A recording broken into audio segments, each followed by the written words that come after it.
پنځمه برخه د نړیدا پیلامه د 2011 میلادي څخه تر 2014 میلادي پورې 14 څپرکی له حقیقت سره په جګړه کې لیون پنیتا په داسې حال کې چې ګلابي تسبیح یې په لاس کې اړولې د سی آی ای د کنفرانس په خونه کې د هغې ویډیو نندارې ته ناست و چې په محرفانه ډول او د پټ پیوند لینک له لارې له دوی سره شریکه شوې وه او د امریکا جنګي الوتکې پکې معلومېدې چې په توره شپه کې د پاکستان خاورې ته وننوتې. دا د 2011 میلادي د مې میاشتې لومړۍ نیټه وه او پنیتا په همدې سهار خدای ته زارۍ او دعاوې کړې وې چې دغه خطرناک پټ او استخباراتي عملیات یې ناکام نه شي. د کانګرس پخوانی غړي او د سپین ماڼۍ د پرسونل مشر پنیتا په دولت او حکومت کې د کار اوږده مخینه درلوده او نن یې داسې احساس کاوه چې دنده او شهرت یې دواړه په خطر کې دي. د سی آی ای د مشر په توګه یې 2 کاله د نړۍ تر ټولو مشهور ترهګر اسامه بن لادن د نیولو او وژلو عملیات تر نظر لاندې څارل. د ځانګړو ځواکونو 2 هلیکوپټره وګمارل چې د پاکستان د جنجالي اتومي قدرت خاورې ته ورننوځي او د ایبټ آباد ښار په 1 میلیون ارزښت لرونکي ګوښه کور چې د سی آی ای په اند اسامه بن لادن پکې اوسي حمله وکړي. که عملیات ناکام وای د منفي پایلو مهارول یې ناشوني وه. پنیتا د همدغې ویډیو له لارې چې د ایبټ آباد له پاسه سرخي الوتکو له لارې له 2 سره په ژوندۍ بڼه شریکېده له 2 هلیکوپټرو ننداره کوله چې په همدې کور کې کېناستې. کله چې د ځانګړو ځواکونو سرتیري ودانۍ ته ورننوتل نو د دوی لخوا شریکېدونکي ویډیوګانې هیڅ شاید د لیدو وړ نه وه او پامیتا یوازې د دوی غږونو ته غوږ نیولی وه. 15 دقیقې وروسته پنیتا ته وویل شول هدف پیدا او ووژل شو. استخباراتي مشر پنیتا د بریا د نن مانځلو امر وکړ او ویل چې تر څو د ځانګړو ځواکونو ټیم بیرته افغانستان ته نه وي راننوتی تر هغه هیڅوک څه نه وایي.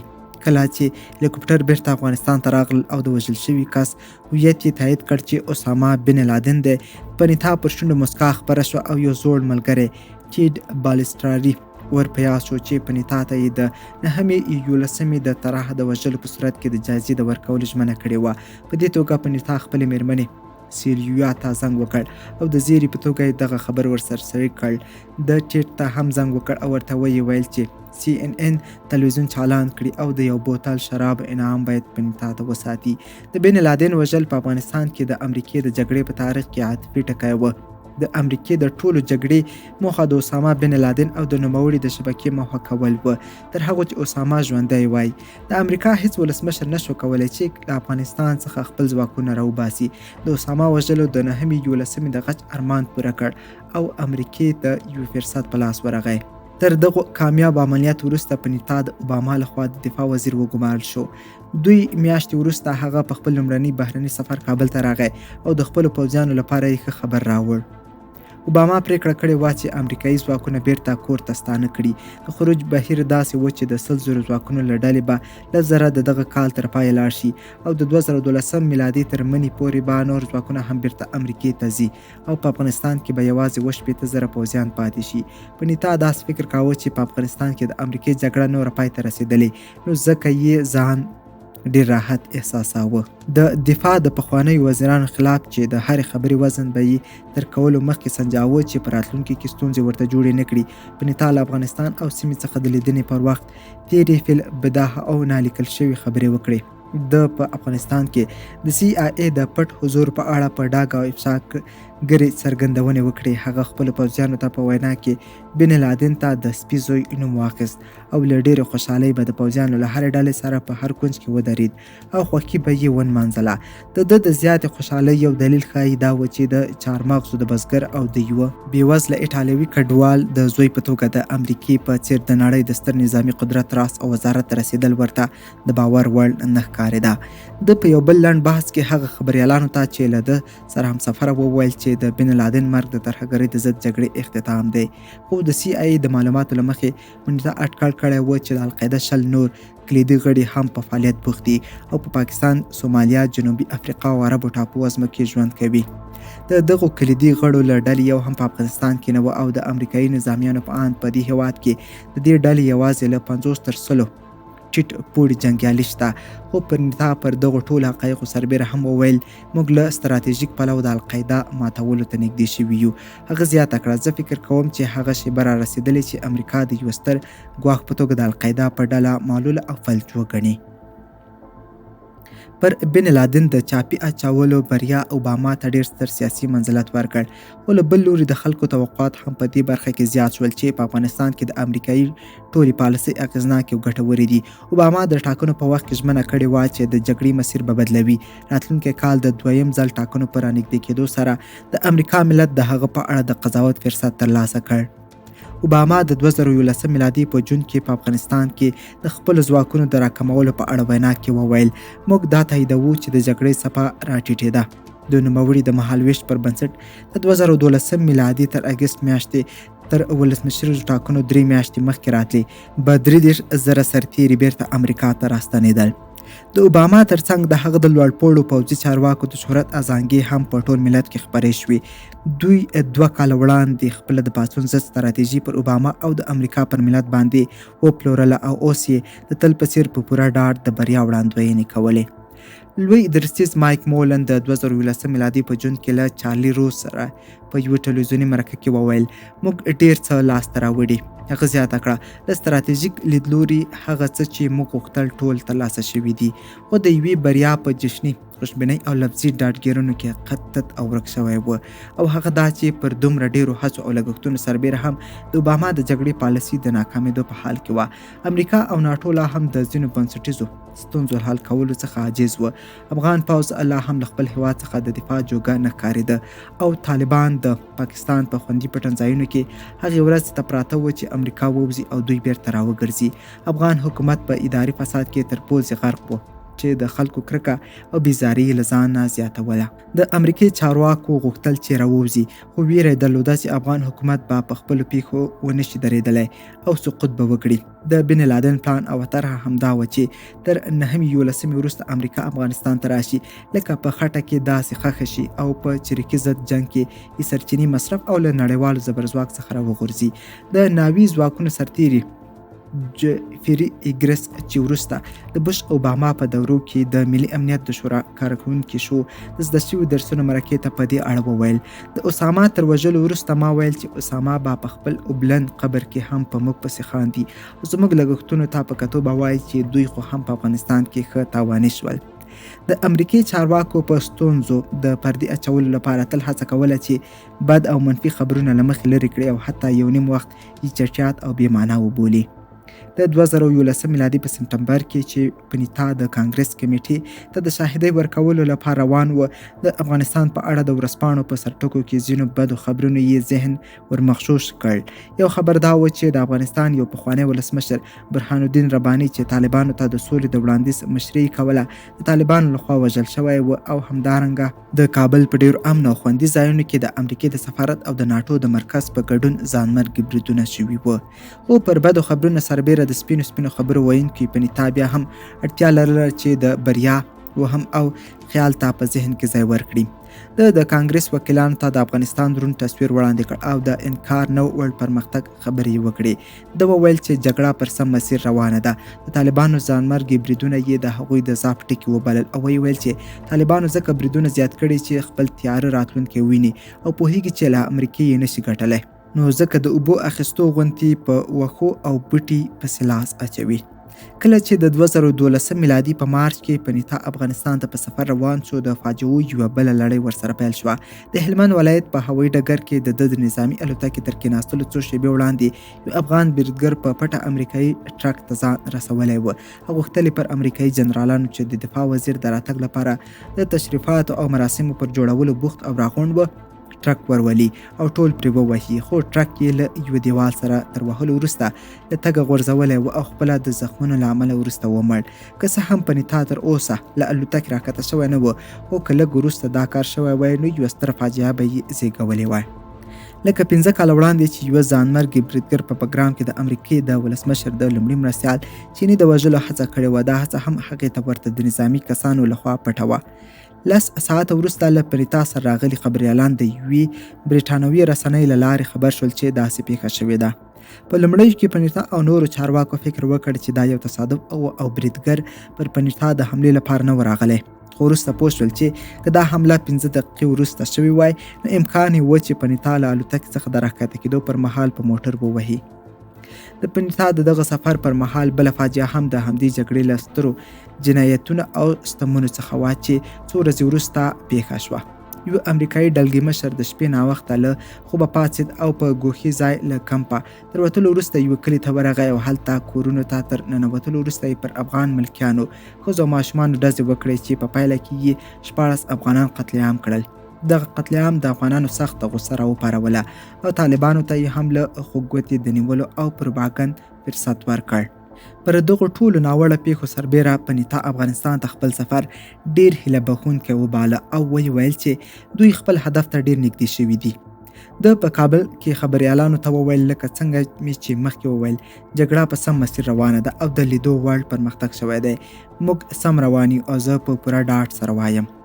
د پنیتا د خبرو د پخلي لپاره د اوباما ادارې ځینې احصایي او شمیرنې خپرې کړې چې د جنګ څیره د امریکې په ګټه وښیي. که څه هم دا ډول تحریف شویو اطلاعاتو خپرول د بوش په وخت کې هم عام و، خو د اوباما په دوره کې یې نوې بڼه ومونده او شدت یې واخیست.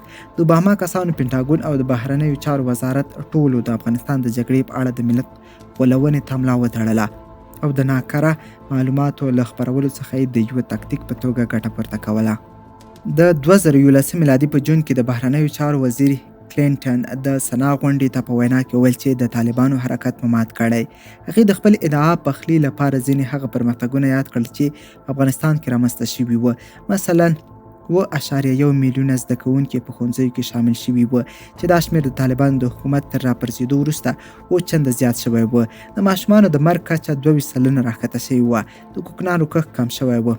سلګونه زره بزګران روزل شوي وو او د کوکنارو پر ځای د نورو نباتاتو بدیل ورښودل شوی و او همدارنګه افغانانو ښځو ته د تر 100,000 افغانیو پورې کوچنۍ بانکي قرضې ورکړل شوې وې. کلینټن وویل چې اوس دغه شمیرې او دې ته نورې ورته احصایې په دې معنا دي چې د افغانانو ژوند تر پخوا ښه شوی دی. خو څو کاله وروسته د امریکې حکومتي چارواکو وویل چې د اوباما ادارې زیاتره خپاره کړي اطلاعات او موندنې ناکاره او نادقیقې وي. د افغانستان د بیا رغونې لپاره د امریکې ځانګړي پلټونکي جون سپوکو په 2020 میلادي کې د امریکې کانګرس ته وویل د اوباما اداره پوهېده چې دغه اطلاعات بد او د اتکا وړ نه دي او بیا به یې هم له هغو ګټه اخیستله. هغه وایي چې له ډېرو هغو احصایو چې د جګړې د انځور جوړونې لپاره د اوباما ادارې کارول د کسب او دروغو بوی پورته کېده. د زده شویو درسونو په مرکو کې د امریکې پوځي چارواکو او مشاورانو په صراحت سره وویل چې د ملت د غولونې او د جګړې ماهیت ته د معکوس انعکاس ورکولو لپاره له ناموثوقو احصایوي سرچینو ګټه اخیستل کېده. دوی وایي چې په سپینه ماڼۍ پینټاګون، کابل او په نظامي مرکزونو کې به غلط احصایوي اطلاعات توږل کېدل چې له هغو څخه د تبلیغاتو په توګه ګټه واخلي او داسې وښیي چې امریکا د جګړې ګټونکې ده. باب کراولي چې د 2013 میلادي او 2014 میلادي ترمنځ د پاڅون ضد ستراتیژۍ په برخه کې د امریکې د پوځي مشر سلاکار وایي هر شمیرنه او احصایه با تحریف کېده چې د جګړې تر ټولو مثبت او غوره تصویر خلکو ته وړاندې کړي. هغه وایي چې په نظامي مرکزونو کې حقیقت ویلو ته ځای نه و او بد او منفي خبرونه به تل سانسورېدل. جون ګاروفانو چې په 2011 میلادي کې په هلمند ولایت کې د مارین ځواکونو ستراتیژي جوړونکي مشاور و، وایي چې د امریکې پوځي چارواکو په نظامي مرکزونو کې ډېرې زیاتې پیسې دي د ځانګړې کړې وې چې په شنو او نورو رنګارنګ کاغذونو د جګړې مثبت لاسته راوړنې او بریاوې د ګرافونو او نورو علایمو په واسطه چاپ کړي. هغه وایي ډېر ستر او قیمتي ماشینونه یوازې د همدې کار لپاره ځانګړي شوي وو. د دغو کاغذونو او چاپ شویو تابلوګانو پر یوه برخه به دا هم لیکل شوي وو چې دغه ګرافونه د کوم علمي تحقیق پر بنسټ جوړ شوي نه دي. جون ګاروفانو وایي چې هیڅ چا د دغو ګرافونو او تابلوګانو پر مخ د لیکل شویو ارقامو او شمېر د صحت او حقیقت د پوښتلو جرأت او زړه نه ښکاوه. هغه وایي داسې پوښتنو ته چا د ځواب هڅه نه کوله چې د دې شمیرو او احصایو معنا څه شی ده او مثلا د دومره ښوونځیو جوړول موږ ته څه ګټه رسولې او موږ یې خپل هدف ته څنګه او په کوم شکل نږدې کړي یو. هغه زیاتوي ولې داسې فکر کوئ او څنګه ویلی شي چې دغه ارقام زموږ د بریا شاهدي ورکوي. دا رښتیا هم زموږ د بریا ګامونه دي چې اخلو یې که نه دا کارونه یوازې خیریه بنسټ لري او بس. د ډیپلوماتانو او پوځي چارواکو لخوا لوړ پوړیو مسؤلینو ته د منفي او بدو خبرونو نه ورکولو یو بل دلیل هم درلود او هغه عرفه پالنه یا مسلک پرستي وه. هیچا هم نه غوښتل د بدو خبرو پر رابرسېره کولو یا پر هغو په زیات ټینګار کولو سره پر ځان عریضه وکړي، ځکه دوی هم عملاً په میدان کې وو او ګوته دوی ته نیول کېده. نو په دې توګه به ټولو ویل چې هر څه سم روان دي او پرمختګ شوی او کیږي. ډګر جنرال مایکل فلاین چې د اوباما د اضافي سرتیرو د راستولو په وخت کې د نظامي استخباراتو مشر و، د زده شوي درسونو مرکې ته وویل، له سفیره تر اجیره ټولو چیغې وهلې چې ګټونکي موږ یو. هغه زیاته کړه، که دا رښتیا وای او موږ رښتیا ګټونکي وای، نو بیا ولې هر څه داسې مبهم او غځېدونکي وو؟ موږ ولې داسې احساس کاوه چې بایلو یې؟ د جنگ په ټوله دوره کې د امریکایي پوځ هرې لیوه او هر کنډک ته همدا ویل شوي وو چې ستاسو دنده د خلکو ساتل او د دښمن ماتول دي. پلان وایي دوی ټولو همدې لارښوونو ته په کتو د خدمت دورې لپاره که 9 میاشتې به وه که شپږ تلل او بیرته به راتلل. هغه زیاته کړه، دغه مبهم او ساده هدایاتو ته به چې سرتیرو کتل، نو ټولو به انګېرله چې خپل ماموریت مو په بریالۍ توګه سرته رسولی. هر سرتیري به چې بیرته امریکې ته روانېده همدا به یې ویل چې هیڅ سرتیری ونه ویل چې که رښتیا ووایو موږ خپل ماموریت په بریالۍ توګه بشپړ نه کړ. هر ځل به چې اوباما یا بوش د جنگ په ستراتیژۍ کې د بدلون لپاره لاسونه رابډ وهل، نو پوهېدل به چې د طالبانو بریدونه، ځانمرګي حملې او نور تاوتریخوالی به خورا زیات شوی وي. د راټولو شوي اطلاعاتو منفي ماهیت او د لوړپوړو چارواکو مثبتې او خوشبینې څرګندونې د جوړجاړي وړ نه وي، نو ځکه هڅه کېده چې د دغه اطلاعات او موندنې پټې او محرمانه وساتل شي.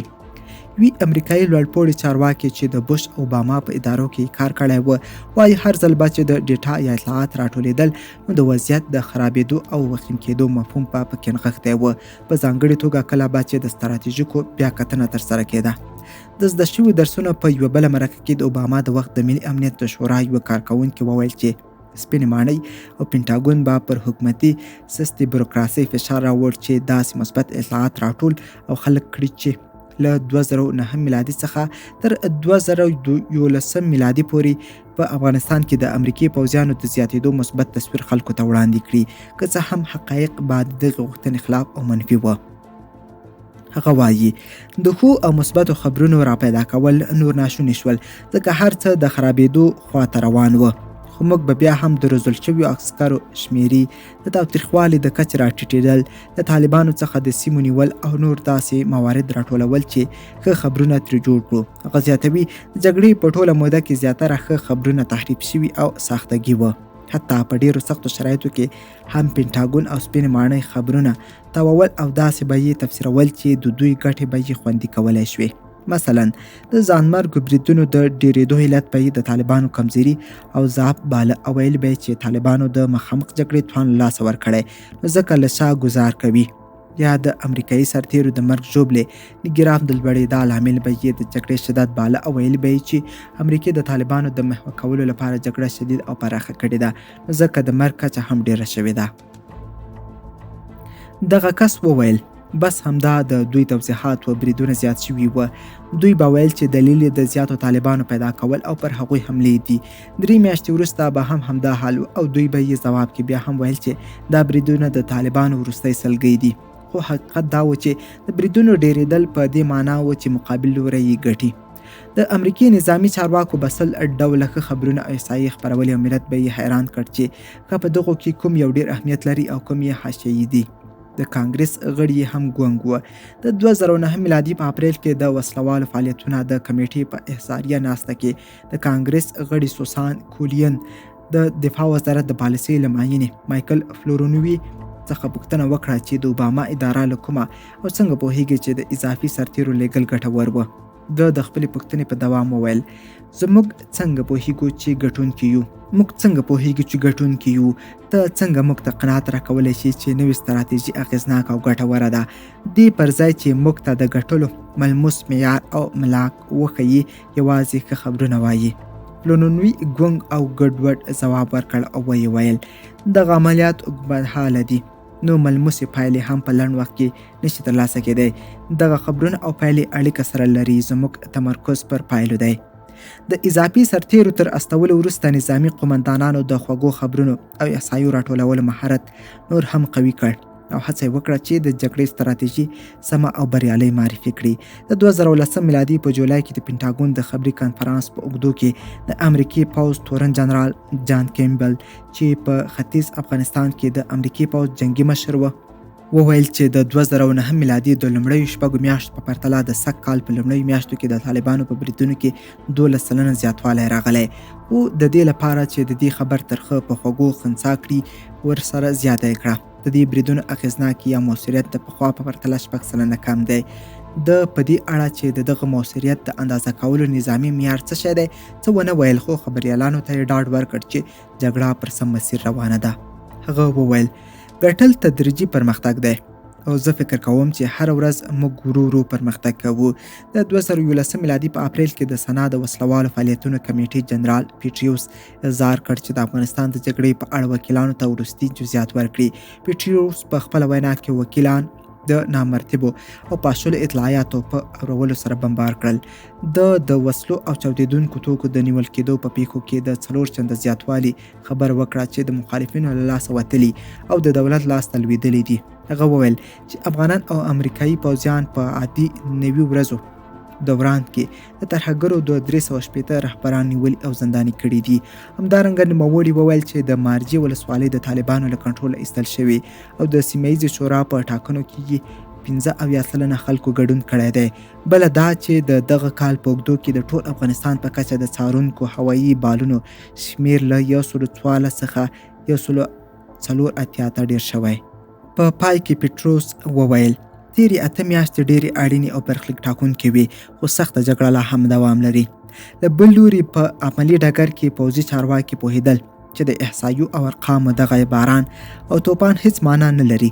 جګړن جان مارټین چې د باګرام په هوایي ډګر کې پلان جوړونکی و د زده شویو درسونو مرکې ته وویل له بده مرغه چې له عیسایي څخه د خمیرې په توګه د هر شکل په جوړولو کې ګټه اخیستل کېدای شي او هر ډول دی چې زړه وي هغسې ښودلی شي.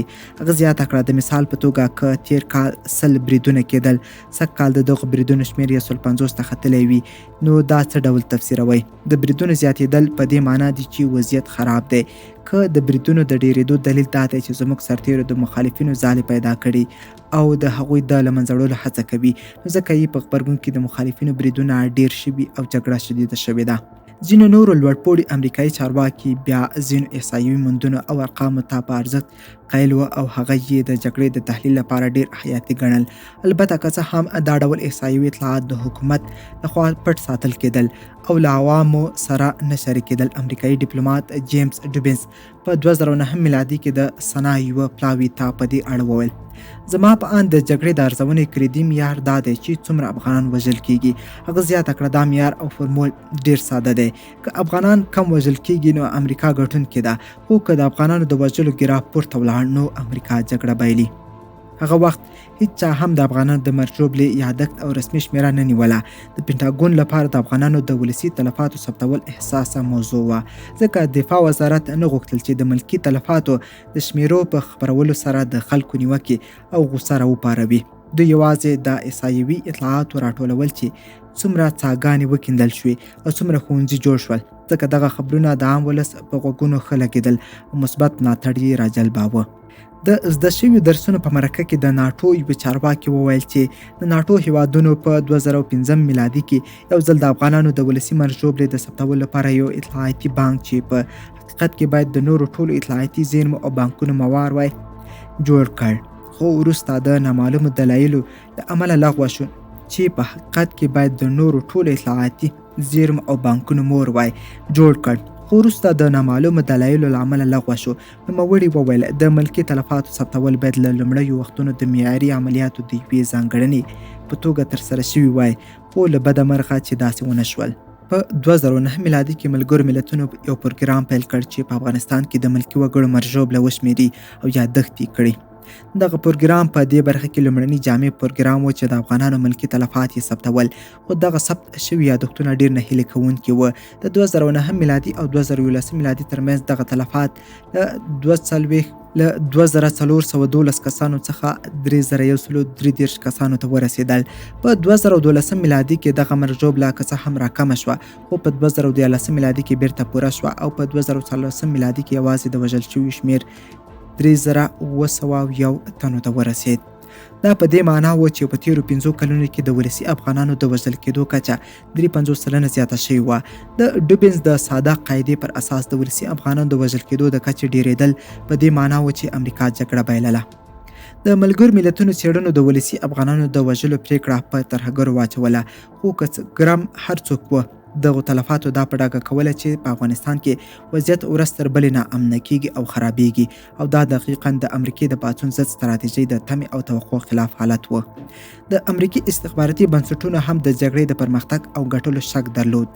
د CIA او نظامي استخباراتو راپورونه د نظامي چارواکو د خوشبینو څرګندونو په پرتله ډېر زیات بندیزبینه او تیاره وه، خو استخباراتي چارواکو په ندرت په عامو محضرونو کې په پرتله زیات بدبینه او تیاره وه. خو استخباراتي چارواکو په ندرت په عامه محضرونو کې خبرې او ویناوې کولې، نو ځکه د دوی راپورونه هم محرمانه او له سترګو پټ وه. یو ځل د امریکې کانګرس د امریکې د استخباراتو لوړ رتبه چارواکي را اظهار کړل چې د امریکې ملت امنیت ته متوجه ګواښونه په یوه علني او د خبریالانو پر مخ یوه خلاصه ناسته کې بیان کړي. دوی که څه هم تکراري او په مسلکي فهمه ژبه خبرې وکړي، خو د افغانستان په اړه یې له څرګندونو ښکارېده چې په دې اړه خوشبینۍ ساده لوحانه دي. د 2012 میلادي په فبروري کې د دفاع وزارت د استخباراتو مشر ډګر جنرال رونالډ بریګس د سنا د وسلوالو فعالیتونو کمیټې ته لنډه خو خواشینې وینا وکړه او ویې ویل چې د اوباما د اضافي سرتیرو لیږلو او د جګړې ستراتیژۍ بدلولو په عملي ډګر کې چندان محسوسې پایلې نه دي درلودلې.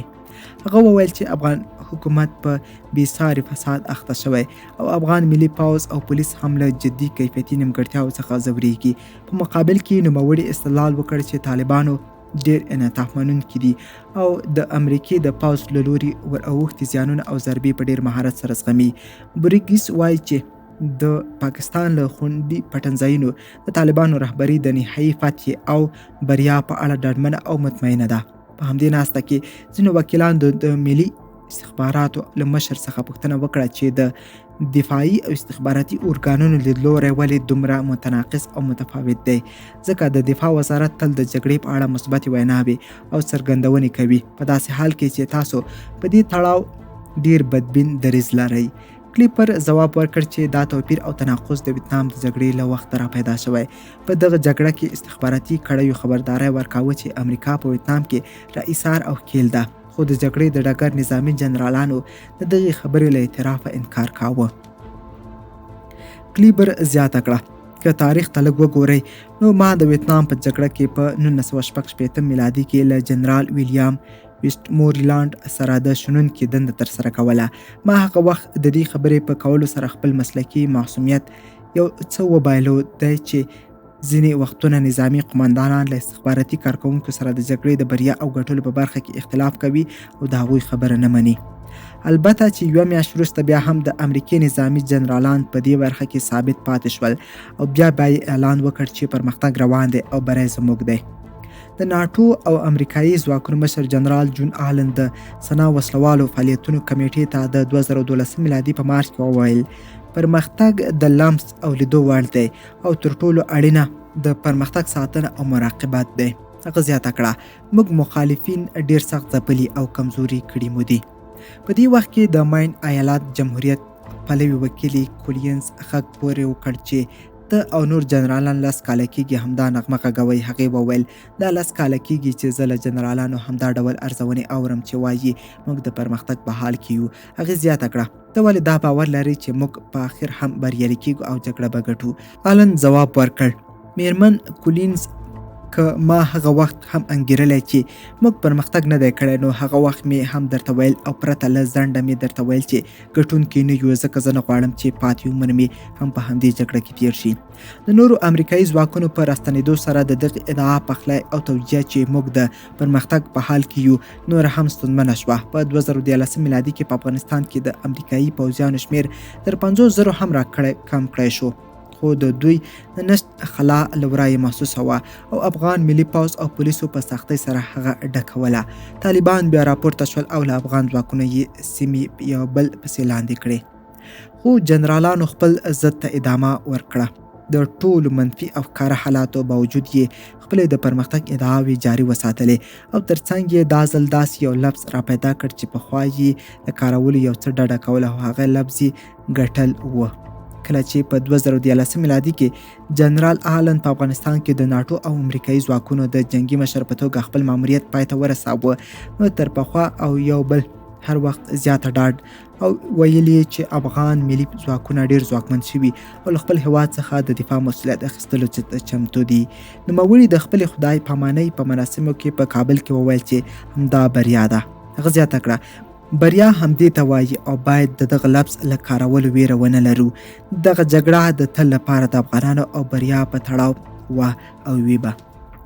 تر دې وړاندې جنگي قومندانانو د بشپړ بریا له اعلانولو پرهیز کاوه، خو تر آلن وروسته هغوی هم د بریا او ګټلو له کلمو سره بلد او عادت شول.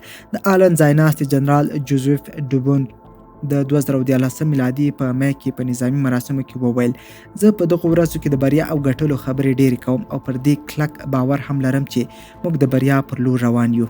د ډنفورد مرستیال ډګر جنرال مارک میلی د خپل رئیس خبرې وژولې او په همدې مراسمو کې افغان ځواکونه ته د هغوی د نندارو په میدان کې په یوه وینا کې وویل تاسو به دغه جګړه ګټئ او موږ به د دغه مزل په هر قدم کې در سره یو. هغه زیاته کړه موږ د بریا پر لور روان یو، د فتح او کامیابۍ پر لور روان او د یوه باثباته افغانستان د جوړولو په طرف به ځو.